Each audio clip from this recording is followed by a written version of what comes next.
You are listening to Leaders and Legends, a podcast featuring some of Indiana's most fascinating men and women whose impact has shaped our state, our communities, and us. Join us as we discuss their imprint on our history. Leaders and Legends is brought to you by Veteran Strategies Incorporated, your local veteran business enterprise specializing in public relations, media relations, public outreach, crisis communications, and digital photography. My name is Robert Bain, Principal of Veteran Strategies, former Deputy Chief of Staff to Mayor Greg Ballard, and Communications Director for the Indiana Republican Party. I'm honored to be your host for our discussion. Thank you for joining us on the Leaders and Legends podcast. Our guest today is the esteemed, incredibly well-liked, and the absolutely living legend-esque, as decided by the Indiana Historical Society, Judge Sarah Evans Barker. Thank you, Your Honor, for coming on. Can we end this interview right now? You're the judge. We are joined today by Danielle Shockey, CEO of Girl Scouts of Central Indiana. And like all times when Danielle's here, she is in charge. Oh. Danielle, go right ahead. I don't know about that. I appreciate it. The Okay. judge is in charge if Spangle says it's okay. Okay. All right. So we'll start, Judge, if you don't mind, for our listeners who may not be as familiar with your story. Tell the world in the listening universe your background, where you grew up, what led you to this role, where you were before this, and just a little bit about what your current role is. I don't know that everybody understands the role you currently play for our state and for the country. So, well, that's a pretty all-inclusive question. And at this point in my career, as I'm sort of winding down now as a senior judge, for me to recap the entire journey may take your entire podcast time allotment, so I'll try to tell it in a interesting and succinct way. Thank you. I grew up in Mishawaka. I was the second of 6 kids in my family. We were a very close family. We grew up on the outskirts of Mishawaka, actually. My parents were one of those first couples who decided to move everybody out of the town of Mishawaka, the city of Mishawaka, to a more rural area to have space so that we could roam and run and have animals and so forth. And so we did, but we were one of the first families that did it. It was regarded as adventuresome, I think, by most of my parents' friends. But we drew on the city. I went to Mishawaka High School. My husband, Ken, was a classmate. We ran in the same pack of friends. We stayed friends. So when we finally got married, which was after law school and after law school for both of us, and after we had started our respective career paths, and we decided to get married, it was really a case of good friends getting married because we had known each other so long. The family I grew up in was, as I said, large. It was a happy family. It was a deeply principled family, values-centered family.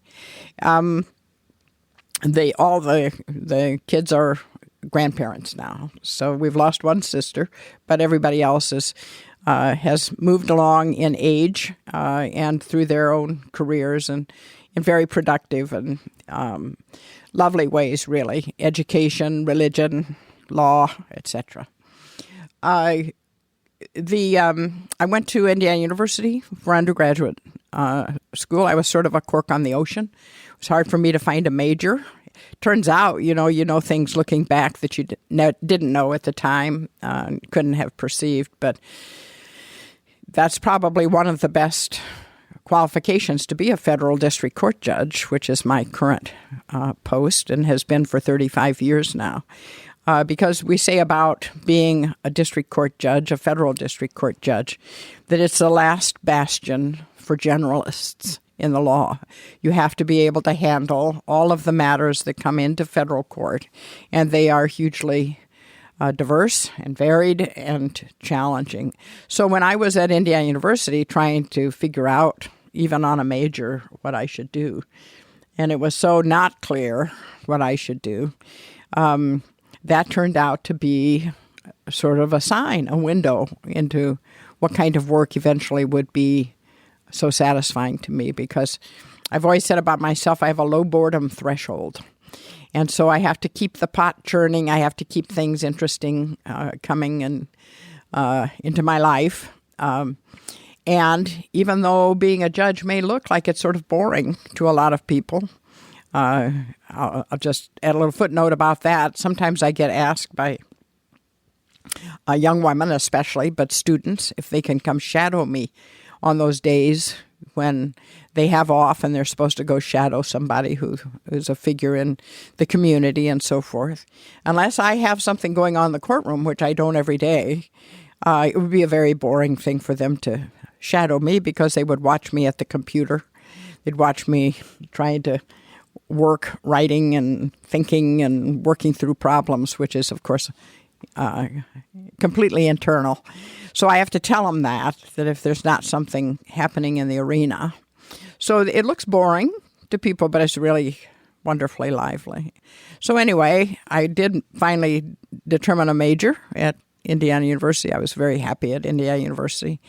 And after that, I needed to work for a year to get a little bit of money together because I've told you now I was the second of 6 kids, and so others had to draw down on the family pot of money for school. And so I worked for a year at the University of Rhode Island as a guidance counselor, dorm counselor person, and then started law school at William & Mary in Virginia, Colonial Williamsburg area. And then transferred up to American University in Washington because I could get a job while I went to law school. So I had assistance from my folks. It was at a time when you could piece together the financial wherewithal to support your education.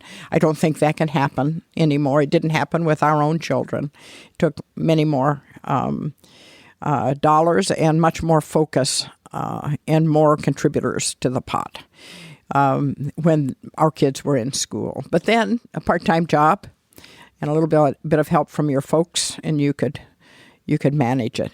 I think the tuition for living in a dorm, I didn't join a sorority during those years. That would have been another expense that I just passed by. But living in the dorm, I think, if I'm remembering right, room and board was about $97 a month. So I could manage that. And I got a part-time job in law school for the same reason. And finished at American University. I had an opportunity my last semester to work as a legislative assistant for a congressman on Capitol Hill. That last semester of law school, I was also working full-time on the Hill. But I had enough hours that I could finish on time. That started my legal career as a legislative assistant. After about 9 months, I had an opportunity to move over to the Senate side, and I worked for Senator Charles Percy from Illinois, one of my heroes. I worked there through 1972. He had a re-election campaign in Chicago and, well, all of Illinois, but we lived in Chicago to manage that campaign in 72. Ken and I had become engaged in 1972. Ken had gone off to law school, and then it was during the Vietnam War. So he was in the service, as many young men were. Luckily for him, and he says so too, he did not have to go to Vietnam. He served in Germany. And he was a lawyer by then. He had gone to Harvard, and so he was used in Germany first as a captain, doing administrative tasks, and then they needed all the lawyers to serve as lawyers, so he lawyered as part of his military obligation.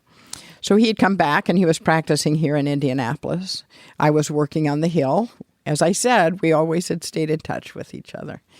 And I worked on Senator Percy's campaign in 72, and I told Ken when we agreed to get married that he'd have to wait until after the campaign. So he's been a patient man all these years to sort of merge his life and pace into my career life and pace. He's a wonderful companion. So we got married at the end of 1972, and I came here to Indianapolis. It was the whither thou goest syndrome, but it worked out fine. And I was able to know that there was a job opening that I could apply for in the United States Attorney's Office. Now, I wouldn't want anybody to think that the skids were greased. It was not a political fix.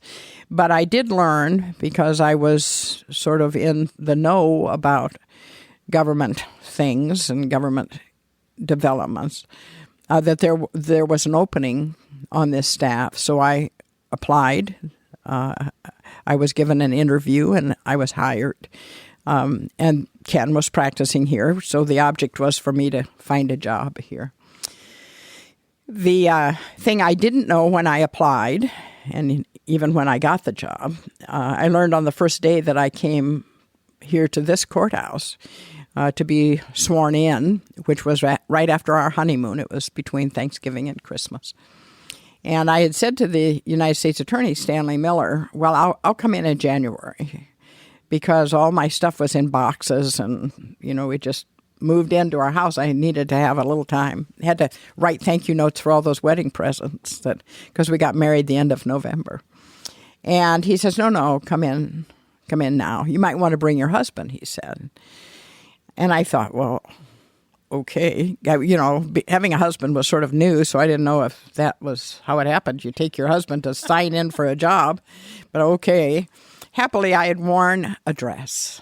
We all wore dresses and skirts. That was the professional attire. Even more that day, I had worn pearls, which proved to be prescient, because it turned into a full-blown press conference. And I didn't anticipate that. I had not been told that. I didn't even exactly know why. But when I got there, I was informed I was the first woman who had been appointed as an assistant U.S. attorney. So happily, because I had hung around Washington, I was on to the way you do a press conference. And so I wasn't totally intimidated by that. And it turned out to be, we used to have two newspapers then, the Star in the morning and the News in the afternoon. And my picture, taking the oath, right hand raised, etc., pearls on display, was the above-the-fold picture on the front page of the News that afternoon. So all of that, I suppose it's just a good thing I didn't know. I might have been anxious about it or nervous, but it sort of unfolded before my very eyes, and I had to respond and react and pretend like it was nothing new. I do remember one of the questions I was asked by one of the reporters, how does it feel to be the first woman appointed as an assistant U.S. attorney? And I'll insert, the U.S. attorney is the prosecutor. It's the trial officer of the Department of Justice in a particular district. So I was going to be trying cases in our courts before our judges. And so anyway, she says, how does it feel to be the first woman? I said, well, I don't know. I never tried it as a man. So that's perfect. I was able to come up with a little glib response. But that meant then that people wanted to see does this woman do this? And I felt the pressure to do it well, so that I didn't disappoint Stanley Miller, for one thing, and that I was worthy of the office, which is a very important office as a federal prosecutor, and that I knew I was holding the door open for other women. And I wanted to do that in a way that would not impede their journeys. So, did you ever feel that way through school, through law school? Did you feel like I'm walking into a space where right now my classes are full of men and I'm one of few women? Did you feel that until that moment? Oh, yes, I was a decided minority. You've heard the stories about Sandra Day O'Connor and Ruth Bader Ginsburg. Their stories are much more widely told, and people are much more familiar with them. They should be. But all of us of that era, because I graduated in 1969, lived with the disparity in numbers in our classes. When I started at William and Mary, there were 60 students, 3 women. When I moved up to American University, there were 150 students in my class, 10 women. So still quite a minority. And there were some ways in which there was hazing. I always remember and sometimes tell the story about the evidence class my first year. And, your first year of law school, you're just absolutely, it's like you've been thrown into deep water. You're swimming hard and you're not sure what direction you're headed. And if you've got the stuff, there's nothing that's reassuring about it. It's all sort of challenging and intimidating and worrisome to law students. But we had in the evidence class an old, crusty former prosecutor. Now I know about prosecutors, and I know some of them can be crusty, but I don't think I am anymore. But he was, and we had been alerted, we women, the three of us, that when it came to the classes, the discussion in evidence of the rape cases, actually this was criminal law, I misspoke, not evidence, but criminal law. When it came to the chapter on rape cases, that this prosecutor, as an additional test, would put all the questions out to the women. And I don't know if anybody remembers or can call to mind Paper Chase, the movie about the Harvard Law School experience and so forth. It was a lot like that. It was a lot of hazing. And this was one rather minor form of it, but for us it was intimidating. There was not the ease of discussion of issues like this in those days. And so we were alerted that we would be called upon to recite on those cases, and you always stood to recite. We were called by your last name, Miss Evans, and you hoped that you had the right answer, but also the sort of emotional stamina not to embarrass yourself or stand out in some way. So I won't tell your listeners about the specific questions, but they were about that case, and we had to talk in sort of clinical, detached ways about the essential elements of that offense and so forth. So I remember practicing before I went to class to be able to say out loud what the answers might be to that question about the essential elements of the offense of rape. So there was that sort of thing, but it was a hard career because we felt our minority status. Then when I got ready to graduate, I was so lucky that I just happened onto this Associate Dean, Anthony Morella, who matched me up with the opportunity to work on the Hill. And I'd gone up to see him, not knowing exactly why I made the appointment or what we were going to talk about. And he broached the subject, would you like to work on the Hill? I said, oh, yes. Wouldn't I? So it's one of the advantages of going to school in Washington. So that's how that door got opened. It was pretty fortuitous that I just happened to be there at the time. He had been contacted about somebody who could serve as a legislative assistant. But the women in my class, those 10 women, had a lot of trouble finding jobs. The person who graduated first in our class was a woman, and she could not find a job. She couldn't get interviews at law firms. She wound up, I learned later, she was a little older. As a law student, she had her family and so forth. She was a crackerjack lawyer, though. She set the bar for all of us. And she couldn't get interviews. And so you could say, well, it was age, or you could say whatever you want to say. It surely wasn't a lack of smarts, and it had to be a big dollop of gender, because that's what happened then. And I learned later, sadly through an obituary that I read in our alumni magazine, that she had worked all her career at the Department of Labor. So, see, the government would hire women, and the pay structure was pretty even. There wasn't a distinction made by gender. So in any event, finished law school, worked on the Hill, came to Indianapolis, as I've already recounted, worked as an assistant United States attorney, and then became the first assistant, which meant the chief staff person. Then President Carter was elected, and the U.S. attorney for whom I had worked was appointed by Nixon. So the politics changed in the office then. It doesn't, the top person changes still, but not down the line. So the U.S. attorney and I both left to make room for the new U.S. attorney when Carter became president. And I was in private practice here at the Bose McKinney and Evans law firm, a wonderful place. Very fine people who taught me how to practice law in that setting. and gave me many opportunities and lots of camaraderie, which was nice. But again, I was the only woman coming through the ranks. Then there was another woman pretty quickly hired, but we were few in number. Then President Reagan was elected, and Senator Lugar, who was really more important in my career than President Reagan, although the president makes the appointments.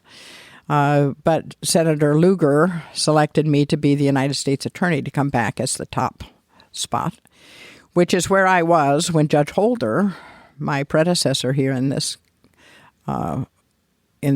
seat on this court, died suddenly over Labor Day. He had a stroke. I was the U.S. Attorney, which is, I never thought about being a judge. I didn't lay out my career with that sort of focus. I never quite knew where I would go next. It wasn't that sort of arrangement. And so there I was, though, in a very good position. Quite interestingly, and I hope this story is always told with respect to my career because it's really key. In the summer, before Judge Holder died in September, Senator Lugar had made a speech to the Republican National Committee. They were getting ready for another election. They were putting together a platform and so forth. And he made a very important speech in a prominent place, and it showed up as an op-ed piece in the New York Times and the Wall Street Journal.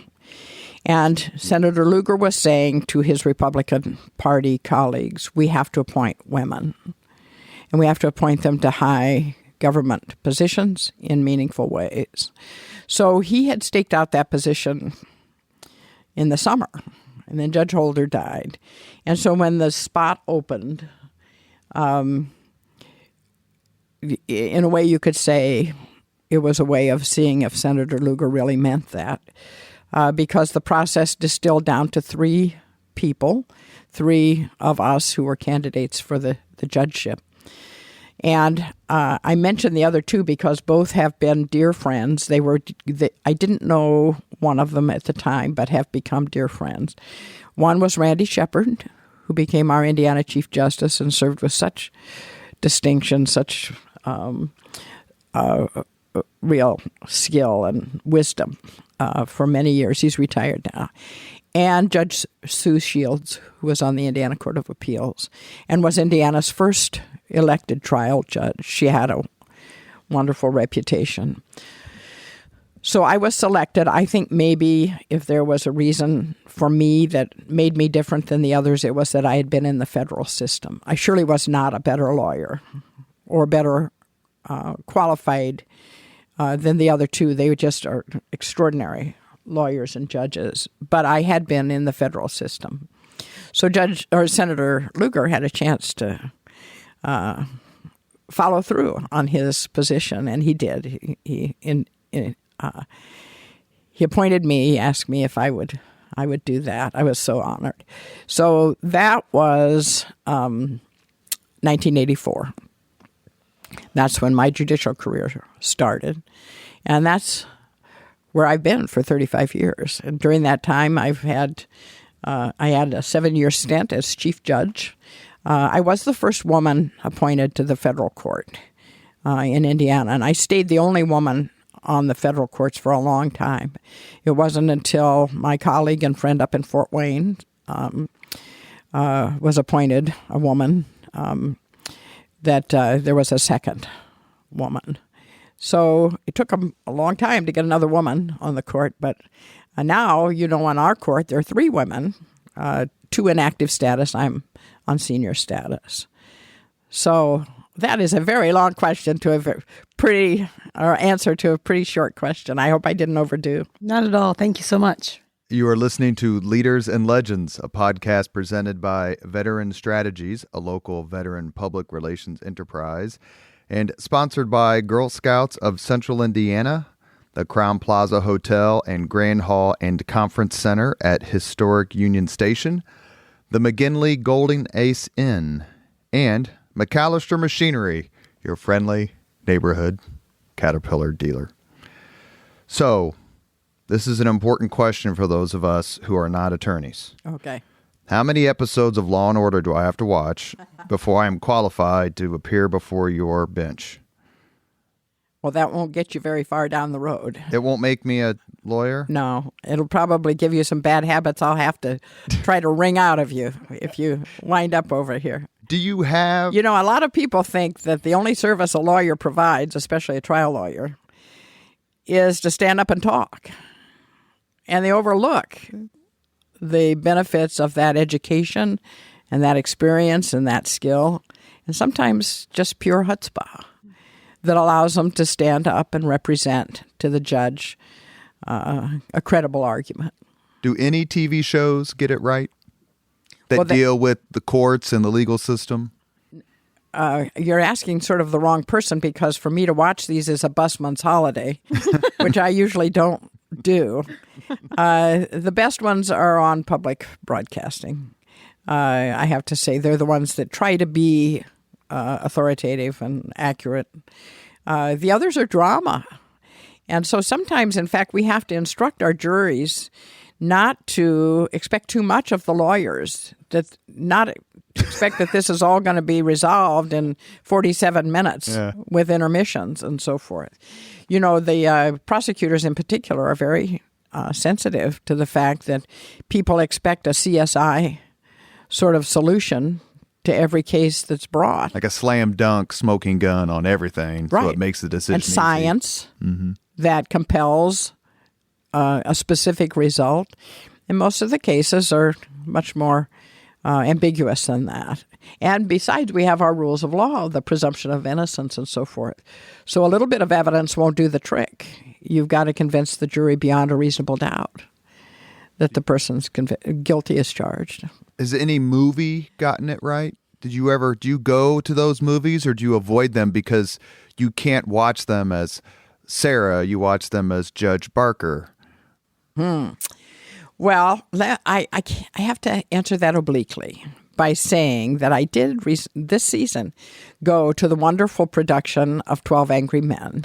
At the IRT. At IRT. Great movie, by the way. And in fact, one of the reasons, we have season tickets, so that was why we went. But I was tapped by my friend, Ms. Allen, to give a 25-minute chat with the audience afterwards about what it's like for people to serve on a jury and what it's like to wait for those verdicts and to be drawn into the process. What I know about jury service, even though I'm outside the door when they're deliberating.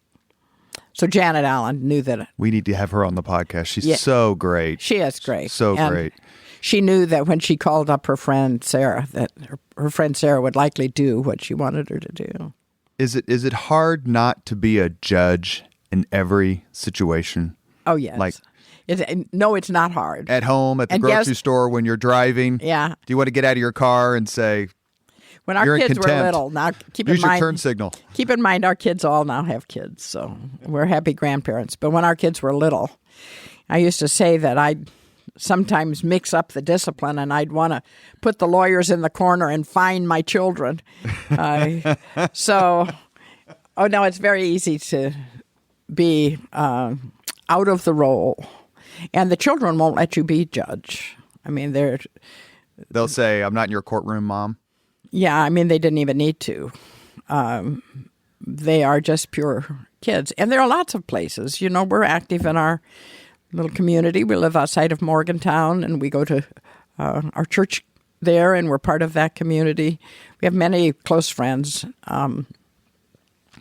Sometimes, somebody will say, how shall I refer to you? And I always give them permission to go informal and casual, but I have to say, but if you come to court, you better observe the forms. But you're in a leadership position, which puts you outside of the court in a natural leadership, comfortable leadership situation. People would look to you to be the leader. Are there times where you're like, I do this Monday through Friday for 70 hours a week. Let someone else be in charge? Do you want that relaxation and you're not? Well, my husband would say that I relinquish control very reluctantly. So let somebody else be in charge are not words that come tripping off my lips very often. But sure, there are times when I live in some fear that when I'm gardening, for instance, that somebody will stop by who doesn't have a wide tolerance for straw hats, let's say, and dirty fingernails. So, yes, of course, you are who you are, but you don't role play all the time. Now, there's a wonderful story that I always think of about this because people are very polite and they're very deferential, and even good friends stay within bounds. Good friends, for example, don't ask about my decisions. They don't ask why I would decide in a particular way. In many of the cases we rule on are very controversial. We know that people have differing views. We know that the decisions send out ripples and affect people's lives. That's the role of the court. That's the power of a judge. But even good friends don't say that. And I can say after 47 years of marriage that Ken Barker has never said, "What the hell were you thinking?" About your decisions. About my decisions, yes. Other things, oh yes, those words would creep in. But the story I was going to tell you, because I think it's such a poignant story, that after Prince Albert died, who was Queen Victoria's much beloved husband, and they had a long, long marriage, she says, now the only person who called me by my name is gone. Mm-hmm. So it's something to give up your name and go by a title. It is an adjustment, and you get more at home with that. So it's true, when I go out to eat lunch, like I was today with these friends I told you about, I know them both well. They both call me Judge.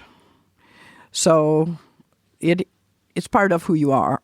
I've never called Greg Ballard anything other than Mayor or Colonel. Well, I've never called him by his first name ever. I never called Senator Lugar Dick, I'll tell you that. I asked Al Hubbard that question once. Al Hubbard, who is an Indianapolis guy who most people know, he went to Harvard Business School with George W. Bush. And I said, when was the last time you called him George? He said, Election Day, 2000. Mm-hmm. I've never called him that since then. Yeah. They deserve that title. You deserve that title, that distinction, that respect. Mm-hmm. But does it become a bit of a straitjacket? Have you ever thought about leaving and just doing something else and letting someone else have all that's the responsibility that comes with this important job? No, I am on senior status now. I'm staying after I was eligible to leave because the work is deeply satisfying and rewarding. It extends your reach in terms of what you can do and whose lives you can influence. There are hard parts to it, of course, and there are a lot of parts of it that weigh heavy, but you learn sort of to let each day be carry a sufficient weight, and then you let it go so you can do the next day. As one of my friends said when I first became a judge, don't worry about the decisions you've made. There are always so many more ahead. That's why we have a court of appeals. You make your best judgment at the time, and then you let it go. So you only have part as much responsibility as a judge has. A judge only has a small part of the responsibility for what has to happen when a person gets drawn into the judicial system. So we do civil cases and criminal cases, but I'll speak of the criminal ones because it's easier, I think, for people to understand that it's not my fault that somebody's standing before me either having been found guilty or pleading guilty and having to be sentenced. I didn't ask for the responsibility to decide their case in particular, but it is my role to decide that. But so many other factors have been in play that have brought people before the court. And I have many defendants who say, this is nobody's fault but my own. My own bad decision-making, my own failure to learn from the past, my own addictions, my own disabilities, my own narrow-mindedness and selfishness. Almost every defendant I've ever had appear before me in all of these years regrets the impact of what they've done on their children. Even when the relationship with the children is so attenuated, and you think, really? How can I be sure you really care that much about the children? Oh, no. In their own ways, often flawed ways, those children matter to them. And they want me to know that. They take that as a sign that they're not all bad, that there's still something redeemable about them, that they're a good dad, or they try to be a good dad. Is mercy a necessary part of being a judge, of sentencing people? Yes, there's always room for mercy. The law requires you to do things. It sets boundaries on what you can do. It gives context to your discretion, and you have to operate within the legal system. So it's not just Barker feeling sorry for somebody.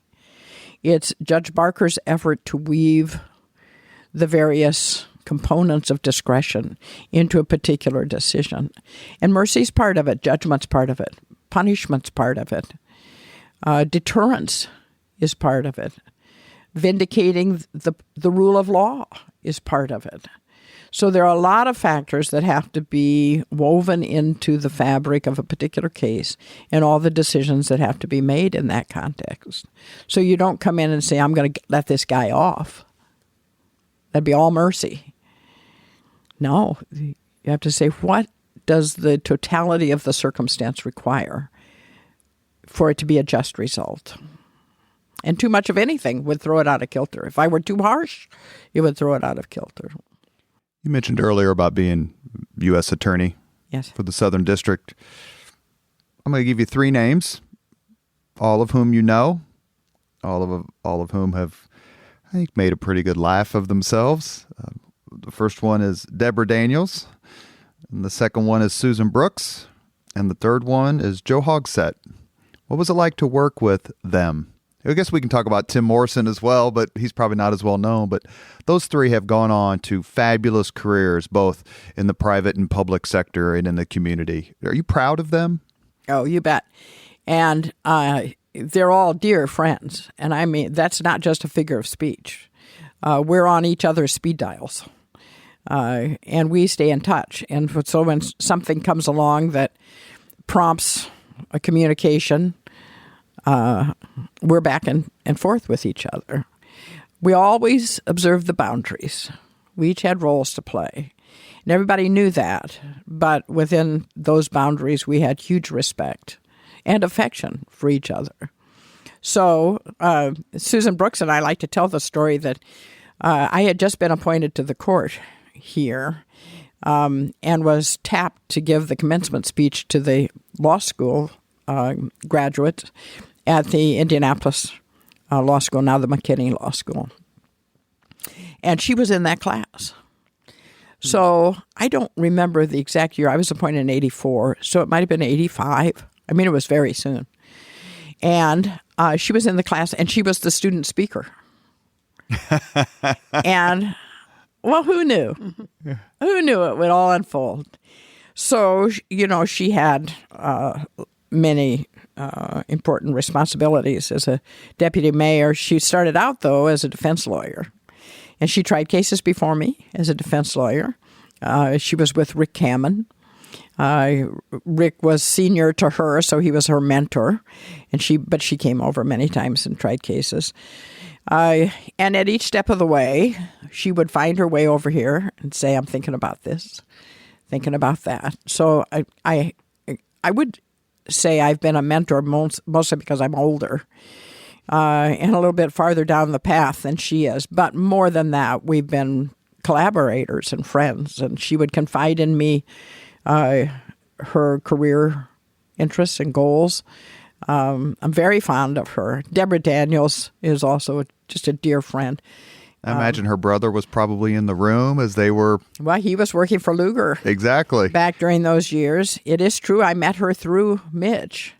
But we are friends in our own right. We're in a group called Girls Night Out, we've sort of broadened the definition of girls to include all of us, but we're in that august group, and it's fun, and I see her. She just sent me a text message over the weekend because she was fundraising. I hate for this to get out, but she has a special interest in a special not-for-profit, and she sent out an email to a group of friends. I was a recipient.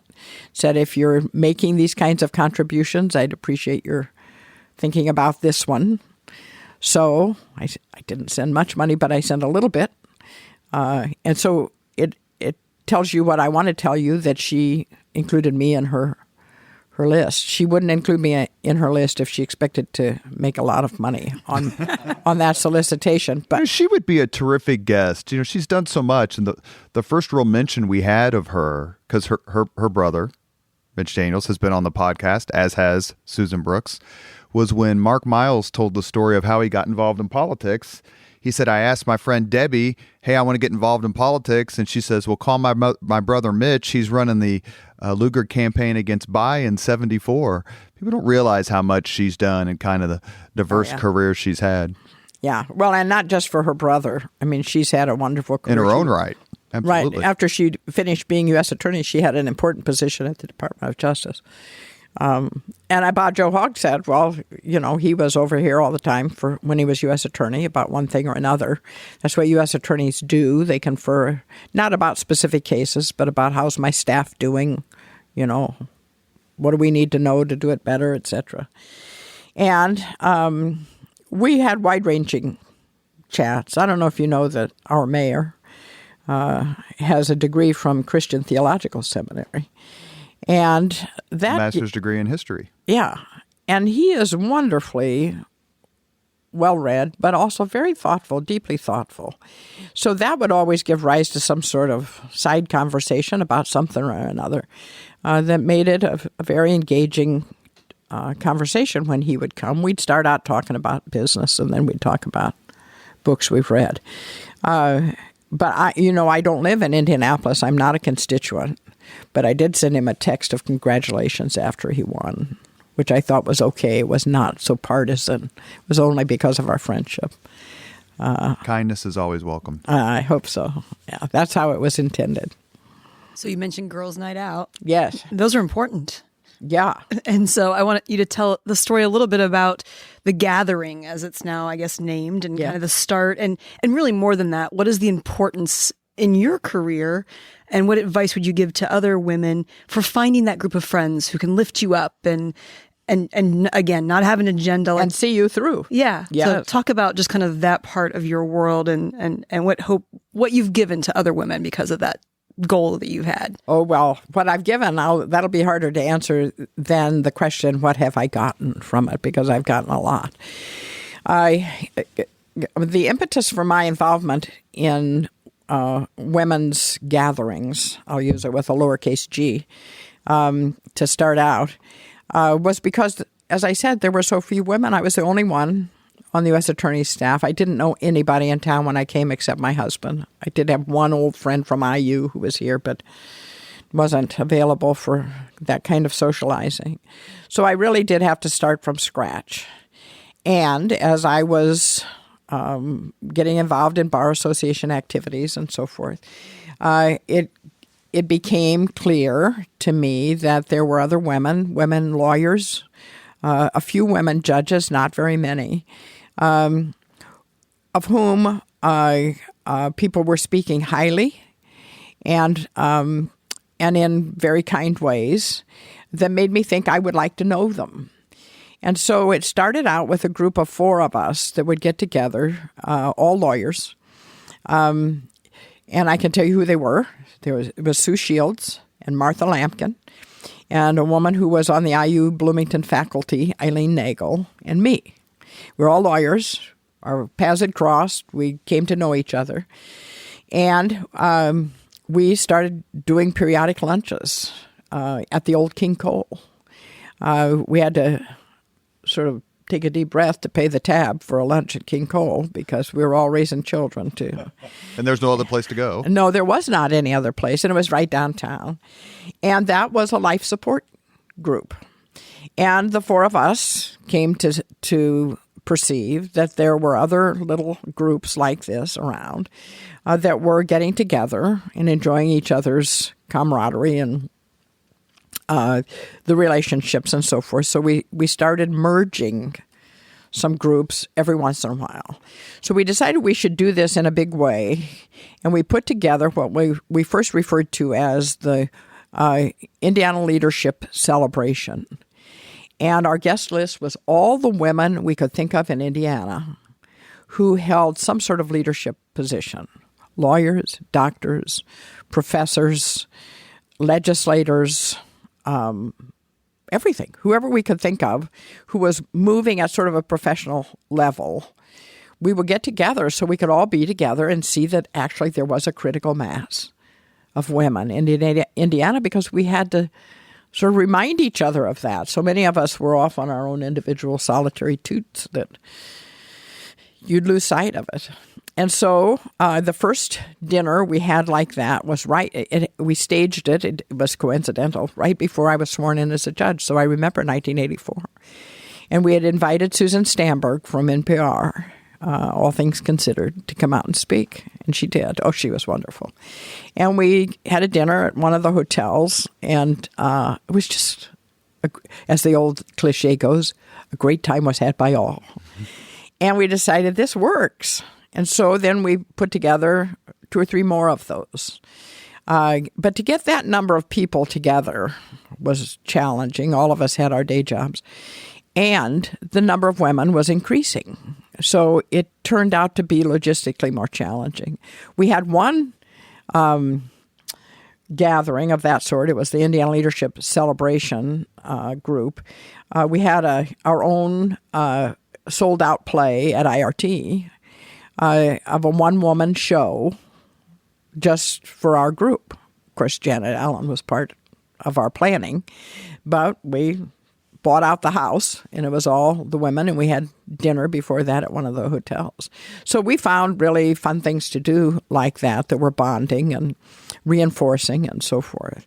But soon it became too challenging to have something of that scope and that stature. So we reshaped it into the group that's now called The Gathering. And it's the composition is still basically the same. It's Indiana women leaders. We've had to cap the number just for purposes of management. We meet 4 times a year. The interesting thing is that we don't have any mission statement. We don't have any overarching noble purposes. It's simply to get together and be together. So we agree that we won't ask each other to fundraise. All the rest of us have our own interests in that regard, our own activities. We don't give out the mailing list because that's not what it's about. It's about our getting together. And the number, I think I'm right about this, the number is capped at about 200. We usually meet at the Skyline. We usually get about 75 or 80 because people have such busy schedules. We have meetings 4 times a year. There's an executive committee that meets in my jury room, often enough to keep things rolling.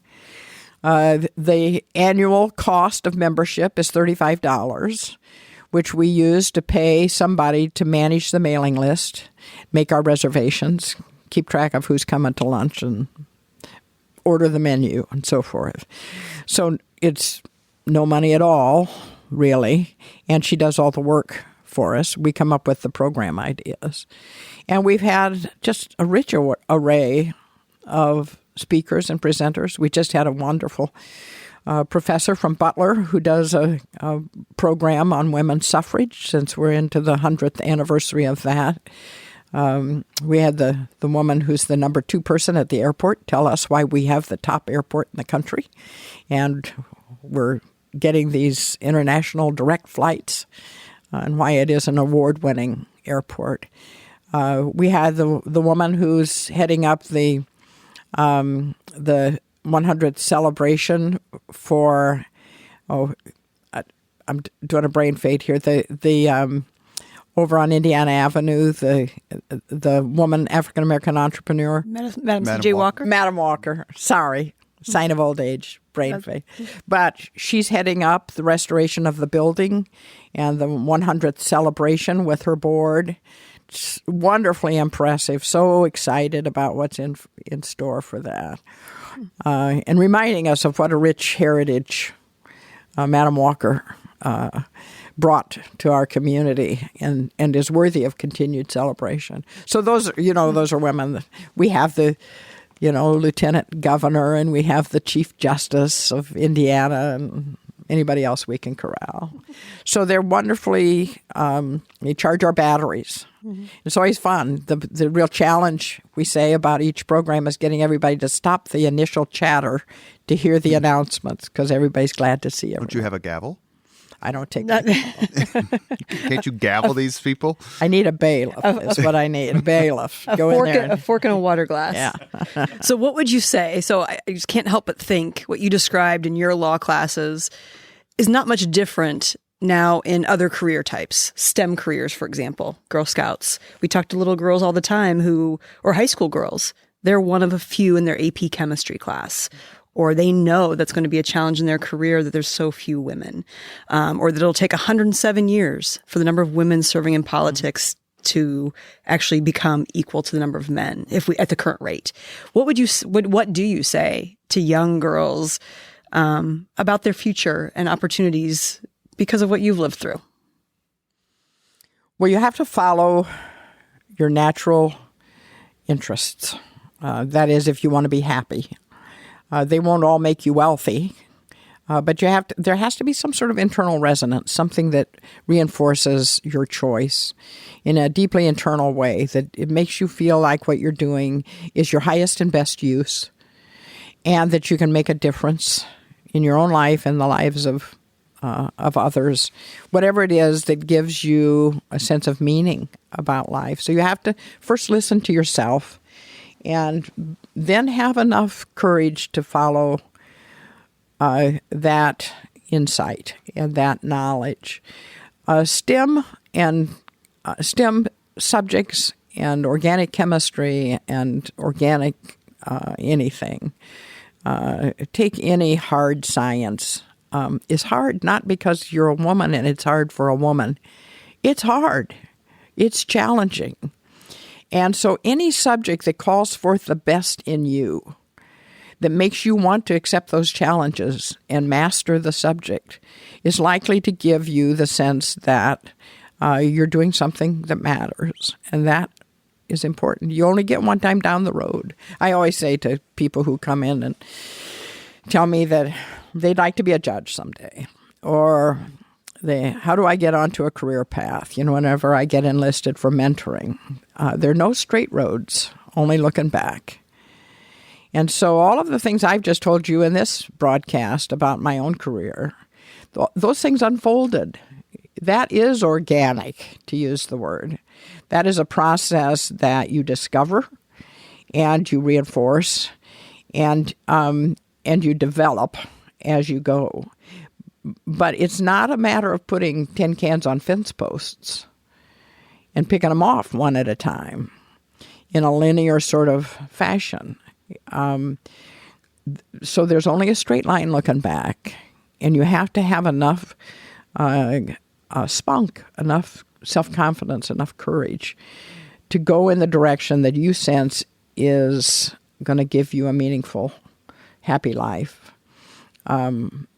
But all of these decisions come with consequences. So I always say, look, whoever you're going to partner up with has to be as interested in your goals as you are interested in the other person's goals. Because you have to come at these things as a team, especially if you have children, that these are decisions that have to be made in a group way. Even when you know that you have in you this impulse to climb the ladder or to succeed. You can do it on your own. It's just a lot harder. So, you are listening to Leaders and Legends, a podcast presented by Veteran Strategies, a local veteran public relations enterprise, and sponsored by Girl Scouts of Central Indiana, the Crowne Plaza Hotel and Grand Hall and Conference Center at Historic Union Station, the McGinley Golden Ace Inn, and McAllister Machinery, your friendly neighborhood Caterpillar dealer. We're getting close. Go ahead. Let me tell you one thing about that train station over there, Union Station, that you've mentioned in your recap of sponsors of this program.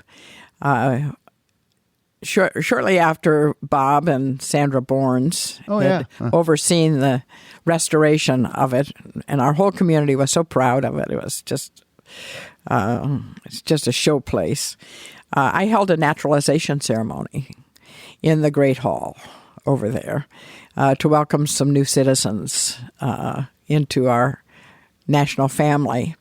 As a way of celebrating the opening of that place, so that it would be a place that they could claim in two different ways, as part of the community and also as new citizens. So whenever I think about Union Station, whenever I drive by there, I always remember that time. It was a wonderful day. The acoustics were terrible, but we managed to get 100 new citizens ensconced. There's very few plaques in the Union Station area, but one of them that most people don't see, which makes my history nerditry peak the meter, is the fact that Arthur Conan Doyle, the author of the Sherlock Holmes books, has a plaque dedicated that he came through Indianapolis. Really? Way back when. What are the odds? You mentioned, as we wind up here, and then we'll close with the 5 questions that Danielle will ask you. Okay. Are these the stump the guest questions? These are the speed round. All 12th century English history questions. Oh, yeah. I was hoping you'd ask. You mentioned IU before. Yeah.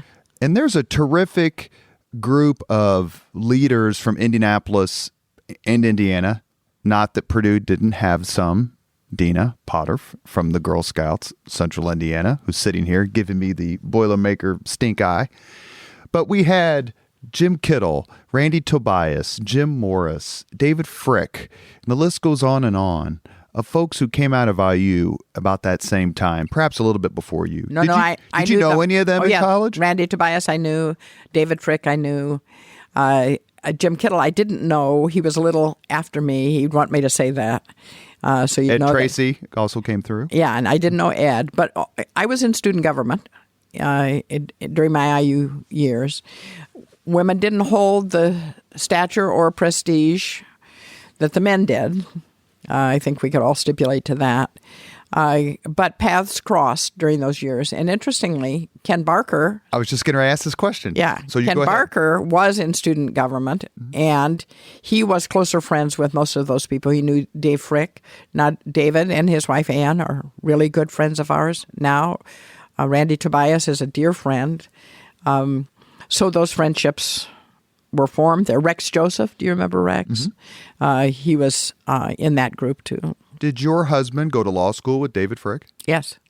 David Frick's been on the podcast, and of all the folks who have come on, it would probably be fair to say he was the least known. Our tech guru, Chris Spangle. He would be so happy to hear that. He would be happy. He would be. That is his way. He's a very quiet force for good. And the people who listen to it have sent me texts going, my God, I had no idea what this man did for the city. And I think he's the single most important person in modern Indianapolis who most people have never heard of. You know, he was the first winner of the Whistler Award. Did you know that? Oh, that's right. For Gypsy. Yeah. Way back when they were putting together the makings of this modern city. He's an incredibly self-effacing, humble, modest guy. Incredibly brilliant man. Mark Miles told me, no David Frick, no Indianapolis Colts. The fact that David Frick went to Harvard when he was up against or negotiating with the lawyers from the East Coast and the Baltimore Colts, that they took Frick seriously because he went to Harvard. Like, he's one of us. We can deal with this guy, even though we're only talking about Indianapolis of the early 80s.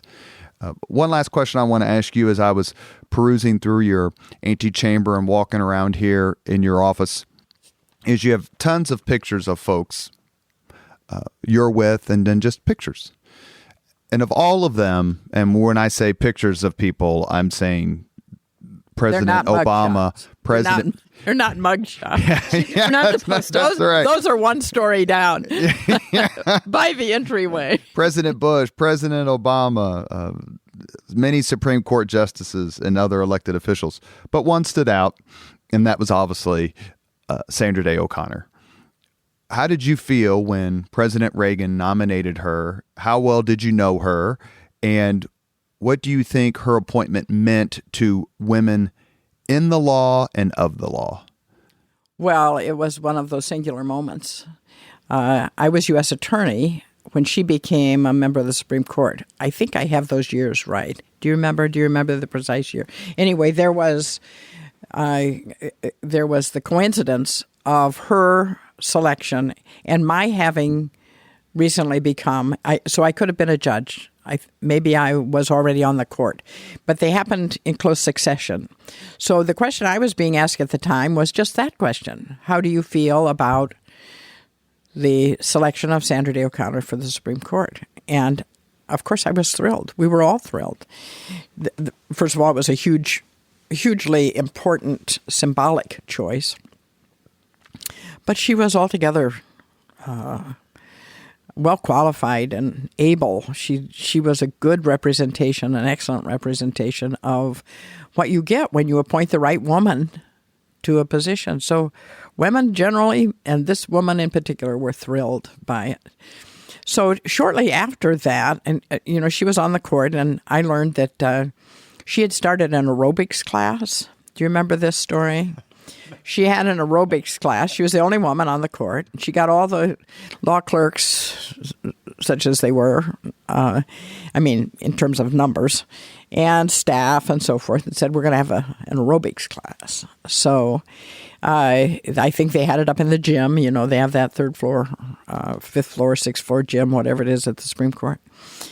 And I also had always heard that she very much enjoyed and took pride in and tended her relationships with women, that she regarded those as valuable to her. So the Seventh Circuit Judicial Conference was going to convene in Indianapolis that May. We always have a May meeting, and we share it with the other states in our circuit. And this was Indianapolis's term, right after she was appointed, and she was invited out as the special speaker. So I called the other women judges in the Seventh Circuit. There were three of us, one in each state. And I called the other two, and I said, how about if I get in touch with her office and see if she would like to have an opportunity to meet with us? Because I heard that she is interested in other women judges and so forth. If it doesn't pan out, what's the harm in asking? Oh, yeah, sure. So I called out and I laid it out to Justice O'Connor's secretary, and I said, I don't mean this in any way to be impertinent or intrusive. If it's not appropriate, you just tell me. But here's what I thought. And I think maybe we had 4 women judges. There were 2 in Chicago at the time, 1 in Wisconsin, me in Indiana, and 2 in Chicago. That we would very much enjoy making the acquaintance of Justice O'Connor, if she can work it into the schedule, and she would like to do it, and it's not an inconvenience, blah, blah, blah. So her secretary says, let me run this by her, and I'll get back to you. So I'm working around here in chambers one day, and my judicial assistant, answers the phone and comes hustling down. I was talking to my clerks. It's Justice O'Connor on the phone. I said, herself? And she says, yes. I said, oh, okay. So I ran to my desk, and Justice O'Connor says, Sarah, I got your invitation. What a great idea. Let's do that. Now, here's who's going to put together the schedule, but let's figure out a way to do this. So that was my green light, and it was like a girlfriend calling. Sarah. Oh, yes, let's have a party. So we found a slice of time late in the day during the conference, and her husband, dear John, who, has gone on now, was with her. And I made arrangements with Jim Donadio, remember, of Ice, Miller, Donadio, and Ryan, right, who, of course, had a charter membership in the Skyline Club. And I thought that would be the place to take her because she could see out over the city and get a sense of it, and we could It was afternoon. We all drank Cokes or iced tea or something. Truly, believe me, under oath, I would say the same. But the marshals walked her over. It was just moving from the Hyatt to the Skyline. And they walked her over, and John, too. And we had an hour, and it was just as warm and friendly and cordial as you would want it to be. It was just lovely. And then, in years after that, I was on the Judicial Conference of the United States. So I was out at the Supreme Court for various affairs, and they would come to the receptions almost every single time. Justice O'Connor and I would catch each other's eyes across the room, and we'd make our way. I didn't want to intrude too much, but she would come to me. Hi, Sarah. How's everything in Indianapolis? So it turned out to be something that was a bond between us. And did you Do I always miss call her? Justice O'Connor? Oh, of course I did. Did I miss her? Do I miss her now? Yes, I do. Yeah. I've read her books. I listened to her autobiography as a book on tape that she read. I felt like I carpooled with her. Yeah. Well, we always end the podcast with the same 5 questions. Okay. And we are going to let the CEO of Girl Scouts of Central Indiana ask the questions this time. Danielle, please go ahead. Well, thanks. All and right. I will say this. Judge O'Connor was a Girl Scout, and so Yes. did you and she share that in common? Yes. No, actually, see, now I moved to the country. Okay. I started out as a bluebird and a campfire girl, which was what our school had. And then there were no Girl Scouts. I was a pre-Title IX girl too, and I was my statuesque 5 feet 8 inches in height when I was in junior high school, and I could play the boys in basketball to a point where they would drop, but I had no place to play. There were no teams. I couldn't practice with the boys. That was unseemly. Well, seems like we should change that. You should become an honorary Girl Scout at some point. I think I should. I think you should. Okay, the 5 questions. Sorry, Robert. What was your first job? Babysitting. Perfect. What was your first concert? Well, I was in the choirs in junior high school, in church, and when I was, just a little kid. No, we're thinking like Led Zeppelin. Oh, Elvis. well, I did play the guitar, No, who did you go see in concert? Oh, Who was who your did I go first? see? I thought you meant when did I perform? No. I'm a Strawberry Alarm Clock. I'm a We're thinking performer. about who you saw. Boy, that's a hard one. Oh, well, John Denver was one of them. And it was in D.C. because it was right. I was coming up in the thick of the folk music. Yeah. Peter, Paul, and Mary, all of those. John Denver is excellent. That's a Yeah. good one. Yeah. Has anybody said that one before? Someone has said Okay. John Denver Oh, yeah. before. If they're of my era, they probably did. I met him personally at the cellar door in Georgetown because he used to work the crowd. He'd come out and talk to the people in line coming in for the late show. So you might ask why a nice young girl like me was out so late, but I wish you wouldn't ask me that as one of your 5 questions. That we won't.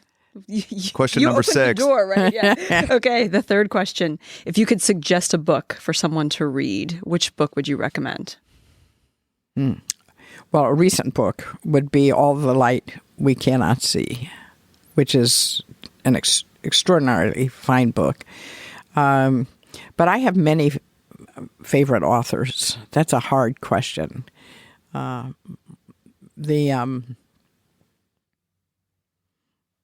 It's very hard for me to choose one. That's okay. All right. If you could witness any event in history, be there in person as it happened, which event would you choose? Well, I don't know about events, but I sure would have liked having dinner with Eleanor Roosevelt. Would you want to be there for the Marian Anderson concert at Well, yes, of course, that was Lincoln Memorial? Yeah, that's a wonderful suggestion. The great moments in history are tricky because the ones that turn out to be greatest in your own personal history are small moments. And they only matter really sort of to you or your family or whatever. I would have liked to have been there when Sandra Day O'Connor was sworn in. And the last question: if you could have dinner with anyone living today for 2 hours off the record, just chat, who would you like to have dinner with? With Rachel Maddow. I think she's top of the heap. All right. Thank you so much. The Indiana Historical Society, as I mentioned at the beginning, has a initiative, a program called Living Legends, and we've had several of those living legends appear on the Leaders and Legends podcast. Mark Miles, Allison Millangton, Mitch Daniels. Judge Barker is one of those living legends. And of all the ceremonies for induction I've attended, the one that she served as Master of Ceremonies for was by far the funniest. Mm-hmm. And the reception she got from her fellow Hoosiers tells you a lot. It's very few people who can handle jobs with such immense prestige and immense responsibility while maintaining a smile and a crackerjack sense of humor.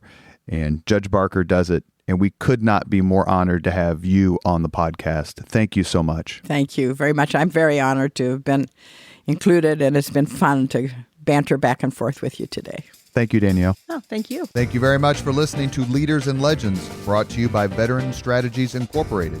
If you want to contact us about this program or our menu of public relations services, please send us an email at robert@veteranstrategies.com. That's robert@veteranstrategies.com.